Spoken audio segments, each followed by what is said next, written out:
Hey everybody, Nikki the Death Doula here. I'm bringing you a rewind episode this week. I apologize, time got away from me. I didn't get a chance to record a brand new episode, so I'm bringing back one from February of last year that kind of stuck with me. This was episode 31 from February of last year on grief and addiction. I just recently had a long conversation with somebody about addiction and loss and thought I would bring up this episode again. But I will be back next week with a new episode, I promise. I'm so sorry. Thank you for tuning in as always. And don't forget to check me out on Patreon, patreon.com/Nikki the Death Doula.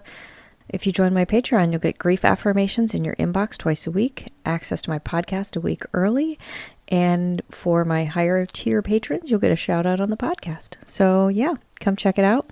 Some great stuff there. All right, without further ado, I'm going to shut up and let you listen to this episode from February of 2023, Grief and Addiction.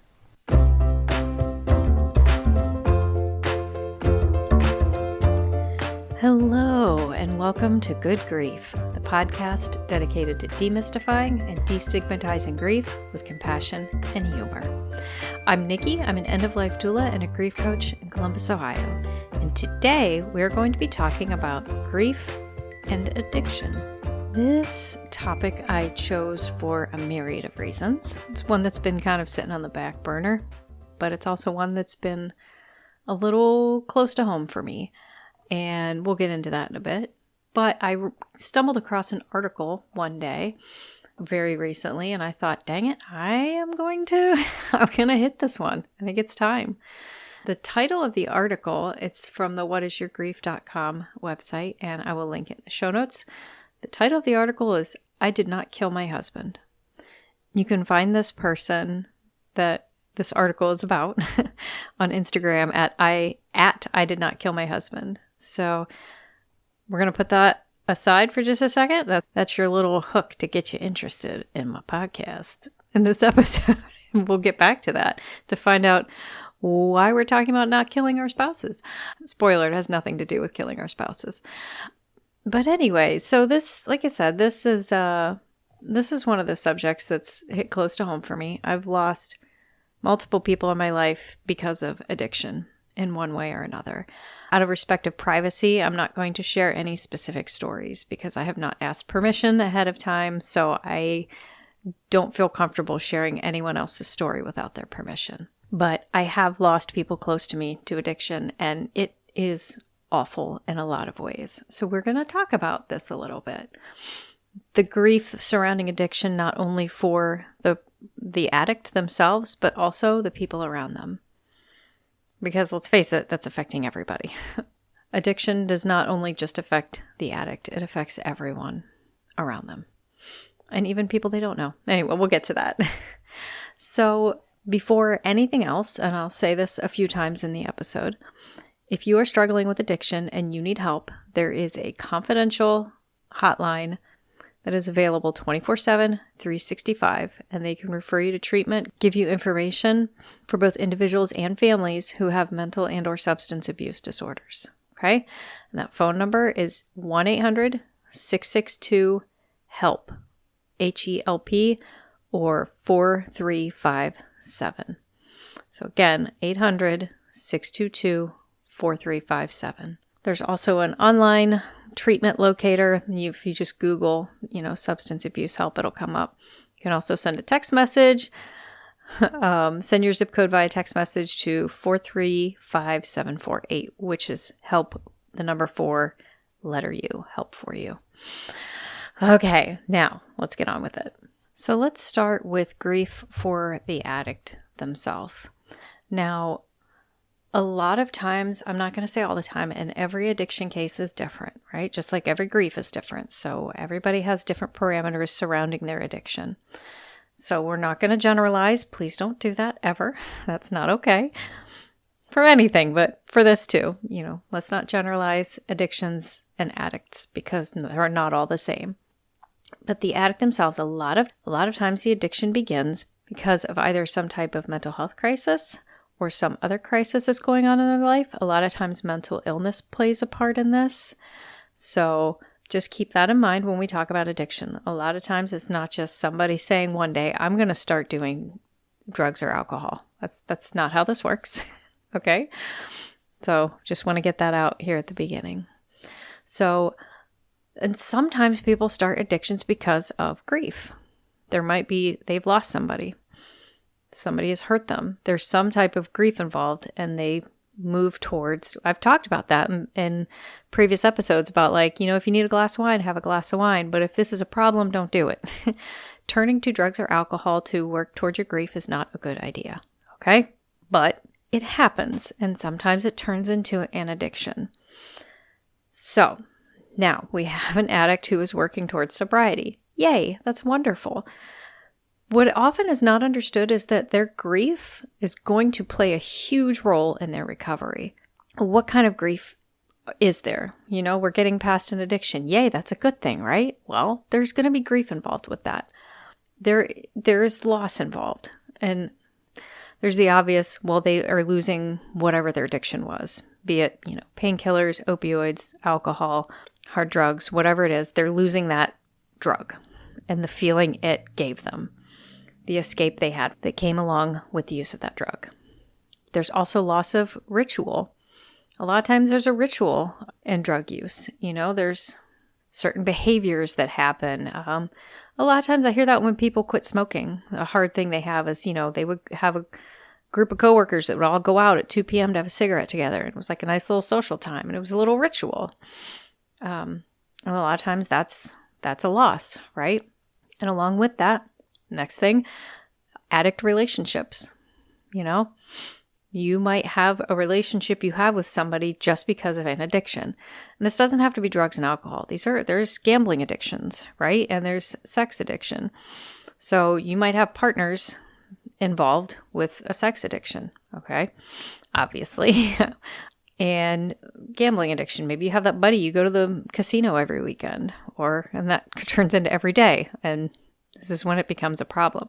So you have relationship times that are either developed or furthered because of an addiction. And when you decide to go into recovery and leave your addiction behind, you're leaving those people behind too. Unless they're coming with you on this journey, you can't keep them in your life. So that's a loss. That's a loss of a relationship, of a friend, a family member, wife, husband. There's also a loss of freedom when you become an addict. Not saying this is true of all addictions, but there's an avoidance of accountability and responsibility sometimes that comes with addiction. And you're losing that now, especially if it's a chemical addiction to a drug or an alcohol or, something like that. You might have to be monitored for a while. People are going to have to keep an eye on you. You might have to check in with people for a long time. And you lose that freedom of just being able to go wherever, whatever, and do whatever you want at any time. You need to be held accountable for yourself now. And so there's that loss of that freedom. A really interesting one I read about was loss of predictability. I will share very briefly, my prior marriage ended because of my ex-spouse's addiction issues. And part of the problem was the predictability of things. And it can become a cycle of beginning recovery, falling off the wagon, so to speak, feeling bad about things, beginning recovery, falling off the wagon, and it becomes predictable. And you know when these behaviors are happening. But you kind of know what to expect with their behavior when they're currently using their drug of choice as well. Then that predictability is all gone. It's thrown out the window. There's also grieving over the time lost. Time lost either during your addicted period or time lost during the recovery process, especially at the beginning. If you have such an intense addiction that you're in an inpatient facility, you're pulled away from your entire life for a period of time. But even if you're on your own, it's not just something you stop. It's a process, right? And it can take over a big part of your life, and you lose a lot of your time to that. So briefly, there's a lot of misconceptions surrounding addiction and recovery, but there's a misconception out there that entering into a recovery process, there's like an immediate sense of relief and everything is great again. And that's not true.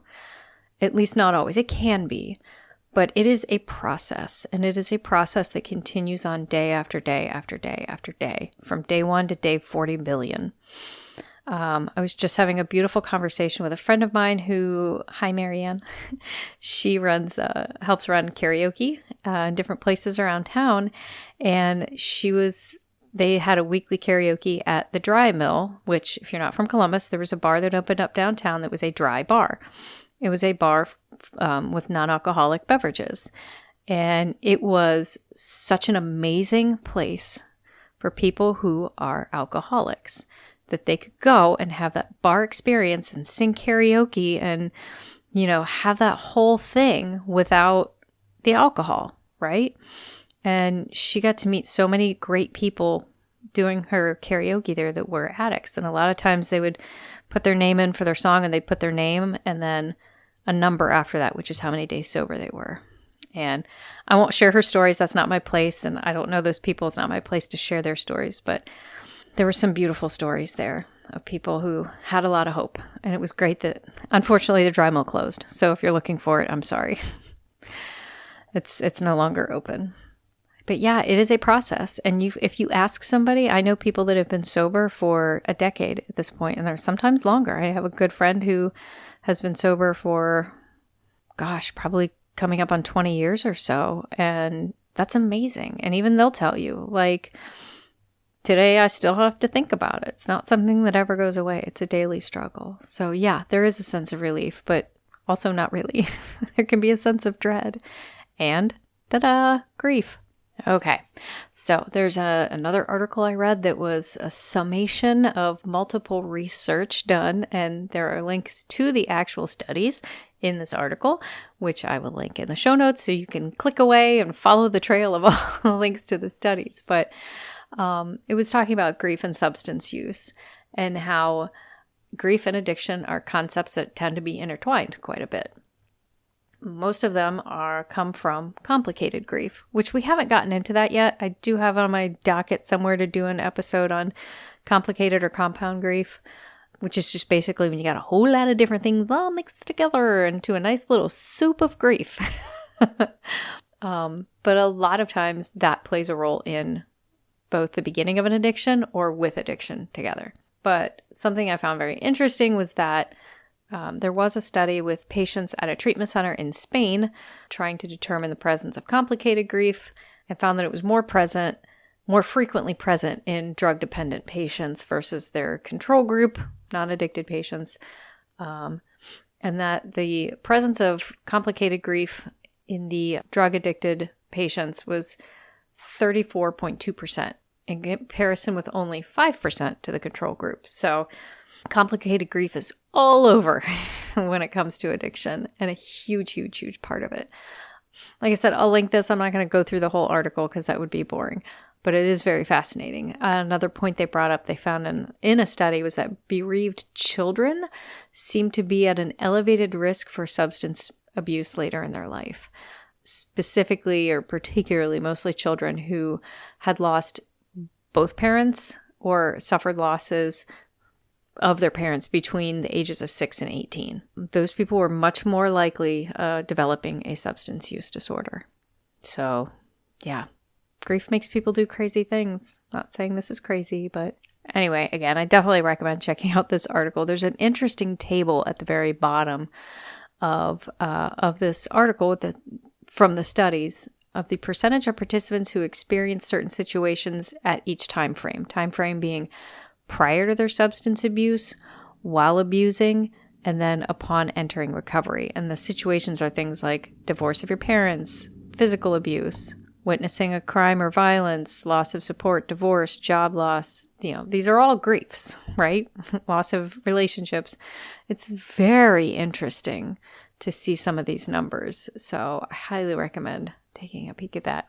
One of the top causes, or one of the top percentages, was financial issues. More so than, divorce or loss of a significant other, which I found incredibly interesting.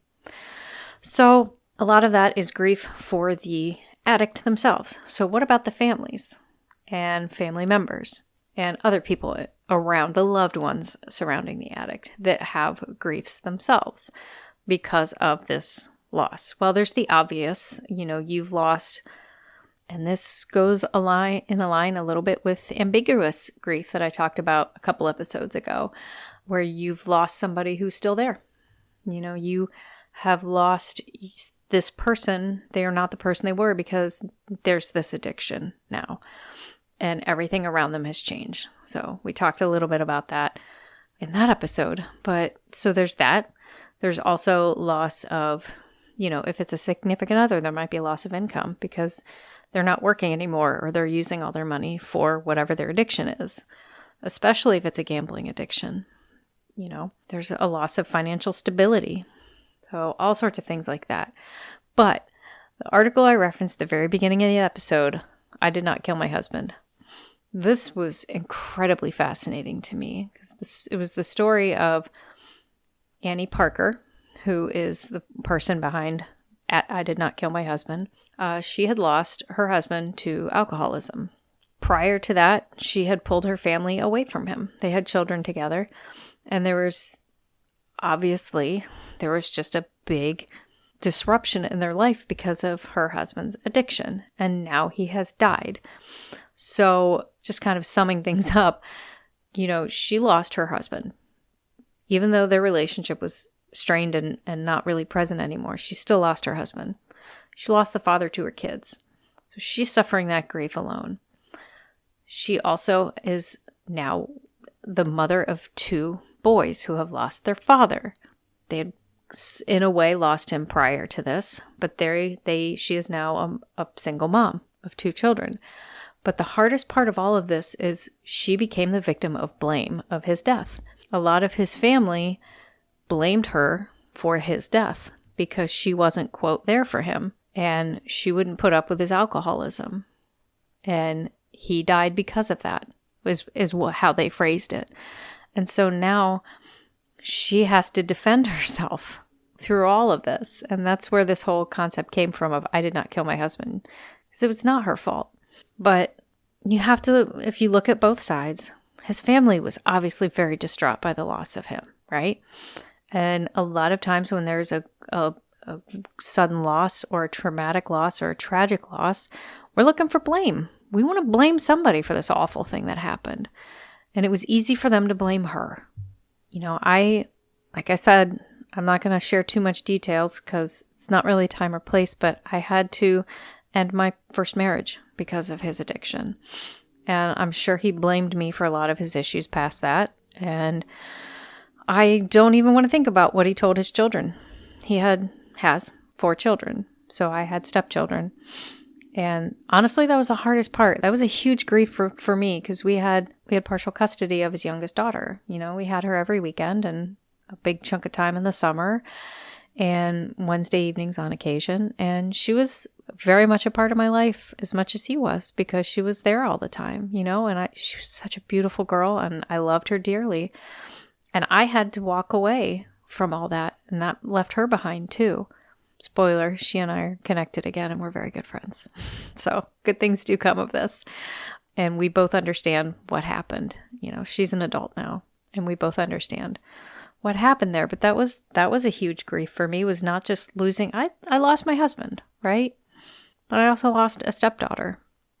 But yeah, so back to Annie here. It was hard. It was hard for her to be in such a awful place of suffering all these different griefs and then being blamed for her husband's death as well. But there's a lot of reasons people want to blame somebody. They may not understand addiction.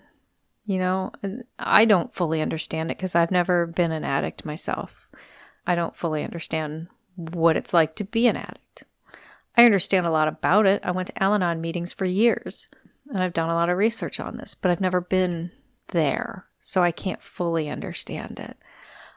So I can't know what it's like for the addict completely. And even again, every addiction is different. Every person is different. The alcoholism is considered, it's called many times a family disease because it affects the whole family, right? That's something I always struggled with because there's that part of you that's like, I'm not the one that has the addiction, but you kind of are in a way because you're connected to them. That's another story for another day. But we also know we have no control. And when you feel out of control, you want to gain that back somehow. and you've lost somebody and you have no control that they're gone. So you want to place that blame. So now you've controlled the situation. Like, okay, they did it. It's their fault. Now this makes sense. I can piece all this together in my brain, which, looking in from the outside, we all know that's not the right thing to do, right? And it's easy for any of us to sit back and say what we would do in that situation, but you don't know. You don't know what you would do in that situation. None of us do, right? So yeah, that's about it. This is a bit of a heavier episode, so I'm sorry about that. I don't mean to be a downer. I like to try to keep things light when I can, but let's face it, we're talking about grief. And a lot of times, grief is sad.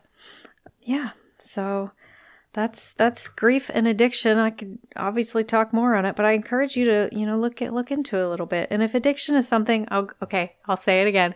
If addiction is something you or somebody in your family is suffering, you can call for help at the Substance Abuse and Mental Health Services Administration Helpline, also known as SAMHSA, SAMHSA, SAMHSA. You can call their national helpline at 1-800-662-HELP or 1-800-662-4357. Okay? Did my due diligence. If you need help, please ask for it. All right. Now, without further ado, since we are completed with our topic, it is time for the Death Deck. Ta-da! All right. I'm going to shuffle up the death cards today. I had my death cafe today, and we brought out some of the questions from the death deck to get conversations going, and had some really cool conversations. Two of the questions that came up are ones I've done on the podcast before, so that's neat. Okay, enough. Ooh. Okay. Here's an interesting one. After you are dead, will you know how you died?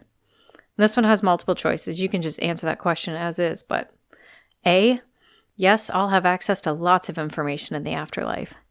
B, no, I'll be in heaven or reincarnated, but I won't know about my own death. Or C, nope, just a whole lot of blackness. Well, that's a good one to ponder. So, personally, I always hesitate to share my own beliefs on the afterlife because I know a lot of people. It's a very touchy and personal subject, but I'm gonna go with C. I won't go into all the ins and outs of my beliefs with what happens after we die, but I would have to say that I don't think I'll know. Unless I'm aware of it while it's happening. I'm being attacked by a bear because I pet it. They're so cute. Then I'll probably know that I am dying at that time, but once you're dead, I don't think the concept even is there. So, because you are gone. But that's something to think about. What do you think? I'd be interested to hear what you think. Please let me know. You know how to reach me, NikkiTheDeathDoula.com. I'm on Facebook and Instagram, Nikki the Death Doula. Reach out to me. So yeah, I guess that's it. Thank you guys so much for tuning in. I hope you have had a great day, and I hope you have a lovely week. And remember, your grief is yours, your feelings are valid, and grief doesn't always have to suck. If you enjoyed today's episode, please leave me a review on Apple Podcasts or wherever you're listening today. It really helps the algorithm so more people can find me. But if you'd like to find me elsewhere, I'm at NikkiTheDeathDoula.com. I'm also on Facebook and Instagram at Nikki the Death Doula. Please feel free to reach out to me there. And if you'd like to support me on Patreon, you can find me at patreon.com/Nikki the Death Doula. As always, all the money I receive through my Patreon goes into a fund so that I can provide pro bono work to those who cannot afford my services. You'll also get access to bonus content and maybe even a shout out here on the podcast. Scripts, editing, sound design, production, literally everything is done by me, myself, just me. Except for the music. The music is Cheery Monday by Kevin MacLeod, and you can find license information at filmmusic.io/standard-license. And as always, a special shout out to my best friend and husband for continuing to support me along the way.